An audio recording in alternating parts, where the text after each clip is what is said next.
Hello दोस्तों, स्वागत है एक बार फिर आप सभी का आपके अपने यूट्यूब चैनल PS क्लासेस पर।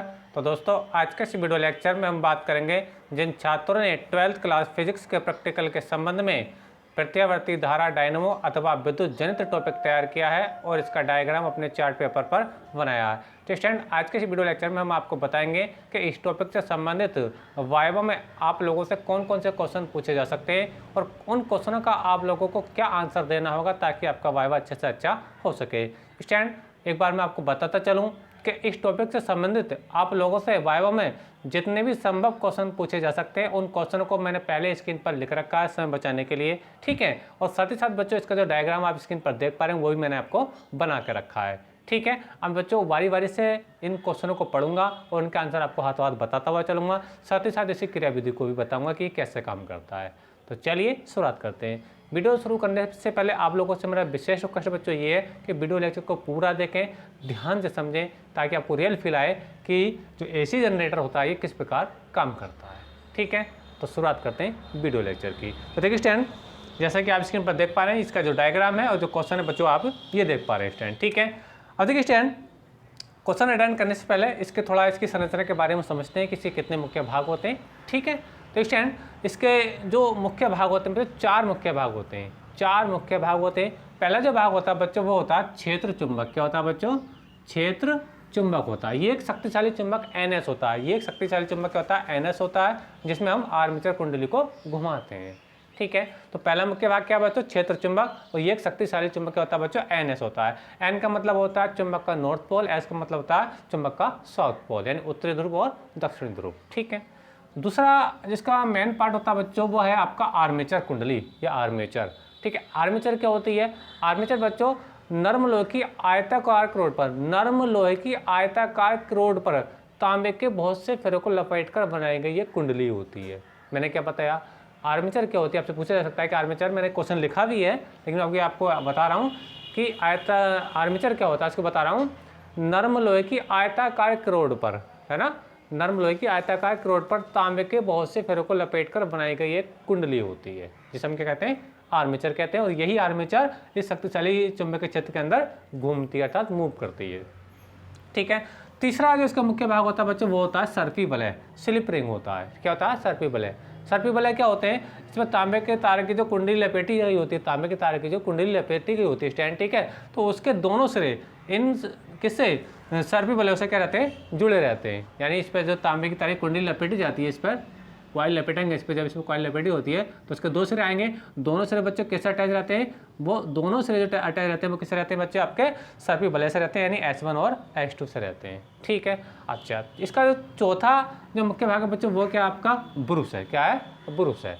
ये जो सर्पी वलय होते हैं S1 और S2 तांबे की बनी 2 पत्तियों से जुड़े रहते हैं। ये जो सर्पी वलय S1 और S2 होते हैं, ठीक है, यानी जो आप मैंने ये समझा आप लोगों को, ठीक है। तो ये तांबे की 2 पत्तियाँ होती हैं B1 और B2, ठीक है। तो इनसे जुड़े रहते हैं कौन? सर्पी वलय। इन दोनों पत्तियों को हम क्या कहते हैं? ब्रुश कहते हैं। और इन ब्रुश का जो संबंध रहता है बच्चों बाह्य परिपथ से रहता है, जहाँ हमें करंट को देखना होता है या जहाँ हमें करंट प्राप्त करना होता है। याद रखना, ब्रुश का संबंध क्या रहता है? बाह्य परिपथ से रहता है, जैसे कि ये बल्ब आप देख पा रहे होंगे, ठीक है। तो ये 4 भाग मैंने आपको बताया। पहला क्षेत्र चुंबक, दूसरा आर्मेचर, तीसरा सर्पी वलय और चौथा क्या? ब्रुश, ठीक है। चलिए अब देखिए क्वेश्चनों के बारे में समझते हैं। ये क्वेश्चन समझते थे। पहला क्वेश्चन आपसे पूछा जा सकता है कि विद्युत जनरेटर क्या काम करता है, यानी AC जनरेटर क्या काम करता है, ठीक है।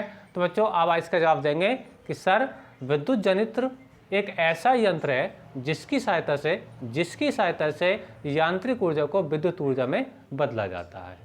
बस में आप लोगों को आप बताएंगे कि सर विद्युत जनित्र एक ऐसा उपकरण है जिसकी सहायता से यांत्रिक ऊर्जा को विद्युत ऊर्जा में कन्वर्ट किया जाता है, अर्थात मैकेनिकल एनर्जी को इलेक्ट्रिकल एनर्जी में ट्रांसफर किया जाता है, ठीक है। अच्छा, आपसे क्वेश्चन यही पूछा जा सकता है, चलो ये तो आपका मैकेनिकल एनर्जी को इलेक्ट्रिकल एनर्जी में चेंज कर रहा है, यानी यांत्रिक ऊर्जा को विद्युत ऊर्जा में चेंज कर रहा है। क्या कोई ऐसा डिवाइस है, कोई ऐसा उपकरण है जो विद्युत ऊर्जा को यांत्रिक ऊर्जा में चेंज करे? आपसे यही पूछा जा सकता है। इसका अपोजिट पूछा जा सकता है, तो हाँ बिल्कुल है, वो है बच्चों विद्युत मोटर। विद्युत मोटर क्या करता है? विद्युत मोटर विद्युत ऊर्जा को यांत्रिक ऊर्जा में ट्रांसफर करता है, विद्युत ऊर्जा को यांत्रिक ऊर्जा में ट्रांसफर करता है। जबकि आपका जो AC जनरेटर है ये यांत्रिक ऊर्जा को विद्युत ऊर्जा में कन्वर्ट करता है, यानी एक दूसरे के अपोजिट काम करते हैं दोनों, ठीक है। समझ में आ गई। अच्छा, अब ये किस सिद्धांत पर आपसे पूछा जा सकता है कि जो एसी जनरेटर किस सिद्धांत पर कार्य करता है, किस सिद्धांत पर कार्य करता है। तो आप इसमें आप जवाब देंगे कि सर जो एसी जनरेटर होता है फैराडे के विद्युत चुम्बकीय प्रेरण सिद्धांत पर कार्य करता है। ठीक है, तो सिद्धांत भी आपको पता चल गया, काम भी आपको पता चला। काम क्या है? यांत्रिक ऊर्जा को विद्युत ऊर्जा में परिवर्तित करना। सिद्धांत है फैराडे का विद्युत चुम्बकीय प्रेरण सिद्धांत। ठीक है, अच्छा क्वेश्चन नेक्स्ट हो सकता है स्टैंड, इसका सिद्धांत बताइए। इसका सिद्धांत, जैसे कि मैंने आपको बताया कि फैराडे के विद्युत चुम्बकीय प्रेरण सिद्धांत पर कार्य करता है, तो इसका सिद्धांत आपसे पूछा जाता है कि एसी जनरेटर का सिद्धांत आप बताइए। ठीक है, तो आप बताएंगे कि सर जब किसी कुंडली को किसी शक्तिशाली चुंबकीय क्षेत्र में तेजी से घुमाया जाता है। ठीक है, तो कुंडली में चुंबकीय फ्लक्स परिवर्तन के कारण ठीक है एक प्रेरित विद्युत वाहक बल उत्पन्न हो जाता है और प्रेरित धारा बहने लगती है। ठीक है, तो ये इसका सिद्धांत हो जाएगा। बस में आप लोग क्या बताया मैंने कि जब किसी कुंडली को शक्तिशाली चुंबकीय क्षेत्र में तेजी से घुमाया जाता है तो कुंडली से बद्ध चुंबकीय फ्लक्स में निरंतर परिवर्तन होता है, जिसकी वजह से कुंडली में एक प्रेरित विद्युत वाहक बल उत्पन्न होता है और परिपथ में धारा बहने लगती है, जो हमें एसी के रूप में प्राप्त होती है। ठीक है, बस में आप लोगों को, तो ये इसका सिद्धांत हो गया स्टैंड। ठीक है, क्वेश्चन नंबर 3 है, आर्मेचर कुंडली कैसे बनाई जाती है। जैसे कि अभी आपको बता रहा था इस आर्मेचर के बारे में, ये जो आप ABCD आर्मेचर कुंडली आप देख पा रहे हैं कैसे बनाई जाती है। ठीक है, तो इसका जवाब क्या देंगे आप, इसको कैसे बनाते हैं, नर्म लोहे की आयताकार क्रोड पर तांबे के बहुत सारे फेरों को लपेटकर बनाया जाता है। समझ में आई आप लोगों को, नर्म लोहे की आयताकार क्रोड पर तांबे के बहुत सारे फेरों को लपेटकर बनाया जाता है, किसे, आर्मेचर को। ठीक है, अच्छा नेक्स्ट क्वेश्चन क्या हो सकता है, नर्म लोहे की क्रोड का प्रयोग क्यों करते हैं, सवाल ये है। यहाँ पे जो आपका नर्म लोहे की बात चली है तो वो हार्ड भी हो सकता है, यानी जो आयरन है, जो लोहा वो कठोर भी तो हो सकता है, या नर्म लोहे का यूज़ क्यों करते हैं, बात समझ रहे आप लोगों को। ठीक है, तो बच्चों नर्म लोहे का यूज़ इसलिए करते हैं, ध्यान से समझिए। देखो ये आपका एन पोल है, एन का मतलब क्या बच्चों, आपका नॉर्थ पोल यानी उत्तरी ध्रुव है, एस का मतलब क्या, आपका साउथ पोल यानी दक्षिण ध्रुव है। आपसे पूछा जा सकता है एनएस का मतलब क्या है, एन का मतलब है नॉर्थ पोल, एस का मतलब साउथ पोल, उत्तरी ध्रुव और दक्षिणी ध्रुव। आप जानते हैं कि चुंबकीय क्षेत्र जो चुंबकीय बल रेखाएं जो होती हैं, चुंबकीय बल रेखाएं वो एन ध्रुव से निकलती हैं, एस ध्रुव में एंट्री करती हैं। बस में आप लोगों को ठीक है, तो देखो जो इलेक्ट्रिक फील्ड जो विद्युत जो चुंबकीय बल रेखाएं हैं वो क्या निकल रही है, एन से निकल रही है, एन की ओर प्रवेश कर रही हैं, यानी एन ध्रुव से निकलती हैं और एस के अंदर प्रवेश करती हैं। ठीक है, अब देखिए तो यहाँ जो कुछ चुंबकीय बल रेखा मैंने आपको दिखाई भी हैं। अब बच्चों कुछ चुंबकीय बल रेखाएं होंगी वो इधर भी जाएंगी, ठीक है, कुछ ऐसी होंगी इधर भी जाएंगी। लेकिन जब ये बच्चों नर्म लोहे की क्रोड होगी, अगर ये जो आयताकार कुंडली बनी है जो आर्मेचर, अगर ये नर्म लोहे की बनी होती है तो ये जो चुंबकीय बल रेखाएं जो दूर को जा रही होती हैं, तो नर्म लोहा क्या करता है, इनको दूर न जा करके अपने को कर लेता है, खींच लेता है। क्या कर लेता है बच्चों, खींच लेता है, ऐसे करके खींच लेता है। अगर ये सॉफ्ट आयरन है तो अपने को खींच लेगा, और जितनी ज़्यादा चुंबकीय बल रेखाओं को खींचेगा उतना ज़्यादा फ्लक्स में परिवर्तन होगा, उतनी ज़्यादा हमें यहाँ पर करंट मिलेगा। बस में आप लोगों को, अगर ये लोहा हार्ड होता, यानी इसका अगर आयरन लोहे का अगर हम बनाएंगे इसको, किसको, आर्मेचर को, तो चुंबकीय बल रेखाएं ज़्यादा से ज़्यादा करेंगे, इधर को निकल जाएंगी, इधर को पास कर जाएंगी। जब इधर को ज़्यादा पास करेंगे, इधर को ज़्यादा पास करेंगे तो फ्लक्स में परिवर्तन कम होगा, और जब फ्लक्स में परिवर्तन कम होगा तो हमें करंट क्या मिलेगा, बहुत कम मिलेगा। तो नर्म लोहे का जो रीजन होता है रखने का, इसका यही रीजन होता है कि ज़्यादा से ज़्यादा चुंबकीय बल रेखाओं का अपने करता है, ऑब्जर्व कर लेता है, अर्थात खींच लेता है। बस सिंपल हो, तो ये आपका क्वेश्चन का आंसर हो गया कि इसको नर्म लोहे का क्यों बनाया जाता है। ठीक है, अच्छा आगे देखते हैं, सर्पी वलय क्या होते हैं। सर्पी वलय यानी जो S1 S2 होते हैं, S1 और S2, ये जो धातु के बने दो छल्ले हैं, धातु के बने हुए दो छल्ले S1 और S2 जो आप देख पा रहेंगे, ये और ये, क्या इनको सर्पी वलय कहते हैं। तो ये क्या होते हैं, ये पूछा जाएगा, आप बताएंगे कि सर धातु जो आर्मेचर पर तांबे के तार की जो कुंडी लपेटी जाती है, आर्मेचर पर जो तांबे के तार की जो कुंडी लपेटी जाती है उसके दोनों सिरे किससे जुड़े रहते हैं, धातु के दो छल्ले S1 और S2 से जुड़े रहते हैं, जिसे हम क्या कहते हैं, सर्पी वलय कहते हैं। बस इतना आपको जवाब देना, यानी तांबे की तार की जो कुंडली इस पर लपेटी गई है उसके दोनों सिरे किससे जुड़े रहते हैं, S1 और S2 यानी सर्पी वलय से जुड़े रहते हैं। ठीक है, बस इतना ही आपको जवाब देना होगा। अच्छा आगे देखिए, ब्रुश क्या होते हैं, ब्रुश।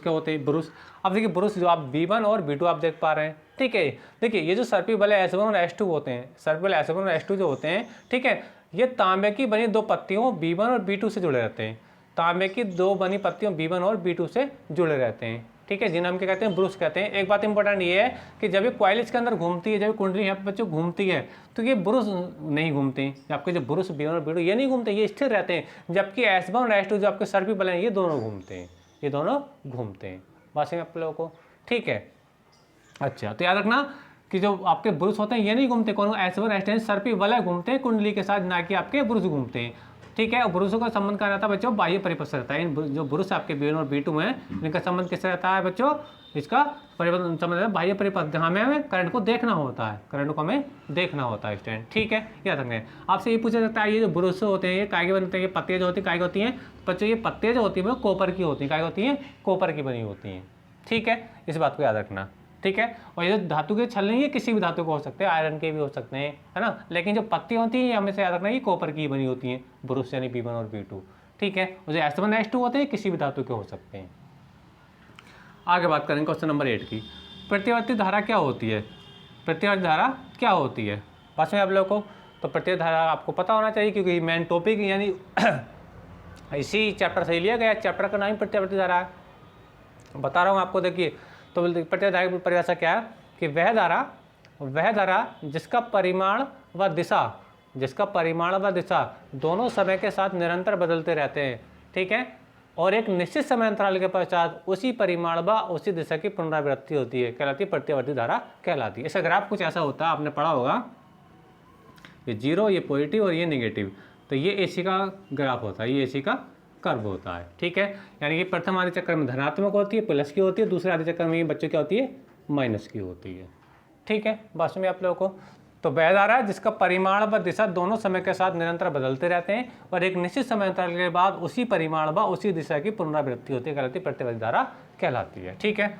अच्छा, आगे बात करेंगे दिश धारा क्या होती है, दिश धारा क्या होती है। देखिए स्टैंड, तो ये तो प्रतिवर्ती धारा के बारे में आपको बताया, हमें दिश धारा यानी DC करंट की बात करनी है हमें। तो DC करंट क्या होता है बच्चों, DC करंट ये होता है कि इसका जो ग्राफ होता है, इसका जो ग्राफ होता है ये, ध्यान से देखें। अब मैं DC की बात कर रहा हूँ, किस तरह, ये तो AC की बात हो गई, AC मतलब प्रतिवर्ती धारा यानी अल्टरनेटिंग करंट। AC की फुल फॉर्म पूछ जा सकती है, AC की फुल फॉर्म क्या होती है, अल्टरनेटिंग करंट, और DC का मतलब क्या होती है बच्चों, डायरेक्ट करंट, ठीक है। तो आप इसकी बात कर रहे हैं। तो बच्चों देखो AC का जो ग्राफ मैंने आपको बताया, लेकिन DC का जो ग्राफ होता है, DC का ग्राफ जो होता है वो टाइम के अकॉर्डिंग स्थिर रहता है, एक ही डायरेक्शन में होगा, डायरेक्शन क्या रहेगी इसकी, एक ही डायरेक्शन रहेगी। ऐसा नहीं है तो ऊपर नीचे दोनों चल रहा है, प्लस माइनस जीरो भी हो रहा है, तो जीरो भी हो रहा है, देखो ऊपर जाएगा तो प्लस, यहाँ पे जीरो आएगा, फिर ये माइनस का हो जाएगा, फिर यहाँ जीरो हो जाएगा, फिर प्लस का हो जाएगा, फिर यहाँ जीरो हो जाएगा।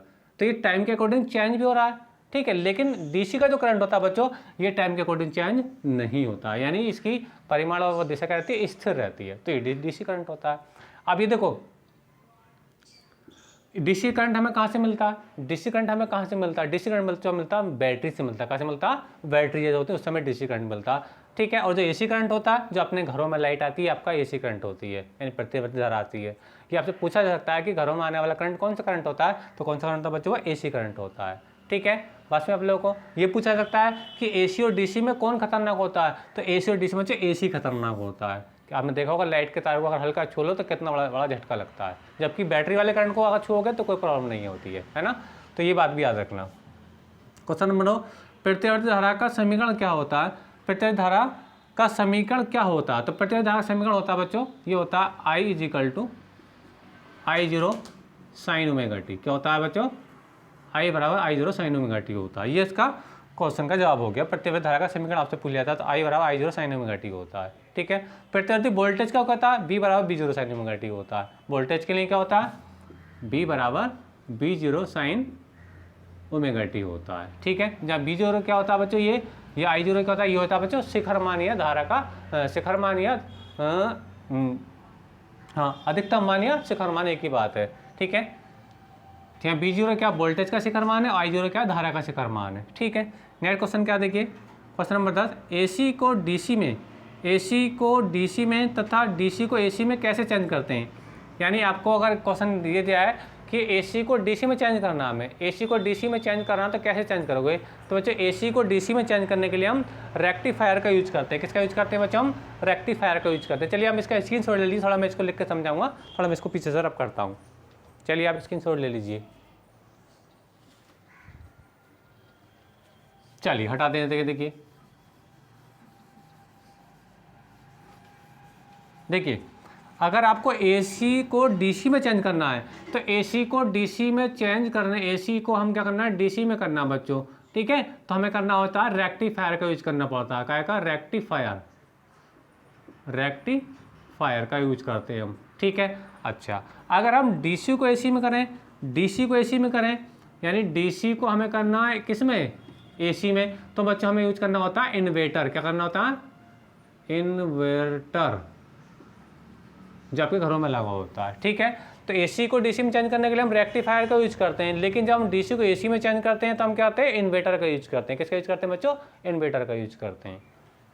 बात समझ में आप लोगों को। अच्छा आगे देखिए क्वेश्चन नंबर 11 क्या है, AC तथा DC में कैसे, AC तथा DC को कैसे नियंत्रित करते हैं, AC और DC को कैसे नियंत्रित करेंगे, कंट्रोल कैसे करेंगे बच्चों। तो AC को जो कंट्रोल करते हैं हम, AC को जो कंट्रोल करते हैं, ठीक है, वो हम करते हैं चौक कुंडली के माध्यम से। किसके माध्यम से बच्चों, चौक कुंडली के माध्यम से, ठीक है। AC को कैसे कंट्रोल करेंगे, चौक कुंडली के माध्यम से करेंगे। और DC को कंट्रोल कैसे करेंगे बच्चों, DC को कंट्रोल हम करेंगे ओमीय प्रतिरोध द्वारा, ओमीय प्रतिरोध द्वारा, प्रतिरोध, ओमीय प्रतिरोध द्वारा। तो AC को कंट्रोल करते हैं हम चौक कॉइल की सहायता से और DC कंट्रोल करते हैं हम ओमीय प्रतिरोध द्वारा, ठीक है।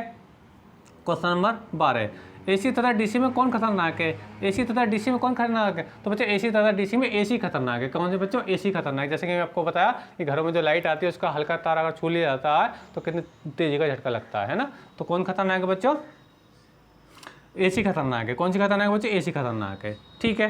बात समझ में आप लोगों को। अपने घरों में कौन सी धारा आती है, AC करंट आता है। AC की फुल फॉर्म क्या होती है बच्चों, अल्टरनेटिंग करंट, यानी हिंदी बोले प्रत्यावर्ती धारा। DC की फुल फॉर्म डायरेक्ट करंट, ठीक है, यानी दिष्ट धारा, ठीक है।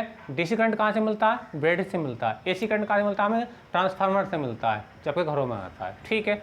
अच्छा क्वेश्चन नंबर 13 है, चुंबकीय फ्लक्स क्या होता है। चुंबकीय फ्लक्स आपसे पूछा जा सकता है। तो चुंबकीय फ्लक्स की डेफिनेशन आपने पढ़ी होगी, मैं आपको बता रहा हूँ। देखिए एक समान चुंबकीय क्षेत्र में स्थित, चुंबकीय फ्लक्स की परिभाषा बता रहा हूँ। एक समान चुंबकीय क्षेत्र में स्थित किसी पृष्ठ के लंबवत गुजरने वाली चुंबकीय बल रेखाओं की संख्या उस पृष्ठ से गुजरने वाला चुंबकीय फ्लक्स कहलाती है। एक बार रिपीट कर रहा हूँ, एक समान चुंबकीय क्षेत्र में स्थित किसी पृष्ठ के लंबवत गुजरने वाली चुंबकीय बल रेखाओं की संख्या उस पृष्ठ से गुजरने वाला चुंबकीय फ्लक्स कहलाती है। तो स्टूडेंट ये वो टॉपिक थे, ये वो क्वेश्चन थे जो ज़्यादातर टॉपिक से आप लोगों से एग्जाम में पूछे जा सकते हैं। तो उम्मीद करता हूँ कि आपको अच्छा समझ में आ गया होगा। वीडियो अगर आपको अच्छा लगा तो आप लोगों से विशेष रिक्वेस्ट है कि वीडियो को लाइक, अपने दोस्तों में शेयर जरूर करिए। चैनल पर नए हैं तो चैनल को सब्सक्राइब कर लीजिए, ठीक है। मिलेंगे नेक्स्ट टॉपिक में, किसी नेक्स्ट वीडियो में किसी नेक्स्ट टॉपिक के साथ। और कोई अगर कमी आपको लगी हो तो मुझे कमेंट करके जरूर बताइए, मैं उसको इम्प्रूव करूँगा। तो मिलेंगे नेक्स्ट वीडियो में, तब तक के लिए धन्यवाद।